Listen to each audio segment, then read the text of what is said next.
গতকাল সন্ধ্যায় বিষ্ণুপুর থানার পৃথক 4টি জায়গায় বজ্রপাতে আহত হয়েছেন 4 জন মহিলা। ভালুকা গ্রামের বছর 65 বৃদ্ধা বাড়িতে বসে থাকা অবস্থায় হঠাৎ বজ্রপাতে অসুস্থ হয়ে পড়েন। কুলুপুকুরের বছর 17-র কিশোরী পূর্ণিমা মুর্মুও সেও একইভাবে অসুস্থ হয়। অন্যদিকে বন যমুনা এলাকার মনিকা টুডু এবং ঢ্যামনামারা গ্রামের বাসিন্দা রোজিনা ভাঙ্গি এই দুজনও বাড়িতে বসে থাকা অবস্থায় হঠাৎ বজ্রপাতে জখম হয়ে পড়েন। 4 জনকে চিকিৎসার জন্য হাসপাতালে ভর্তি করা হয়।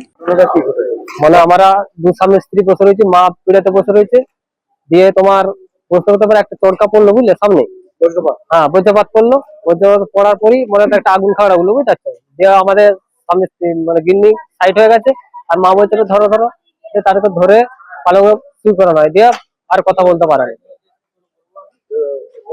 হ্যাঁ অজ্ঞান হয়ে গেল, অজ্ঞান হওয়ার পরেই তোমার হসপিটালে গাড়ি করে আর ভর্তি করে।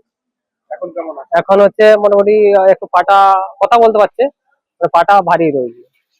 বাড়িতেই বসেছে? হ্যাঁ বাড়িতেই বসছে। কি নাম? আমার নাম না মায়ের আসিয়া মন্ডল। বয়স কেমন হবে? ওই 65-70। বাড়ি? বাড়ি ভালুকা।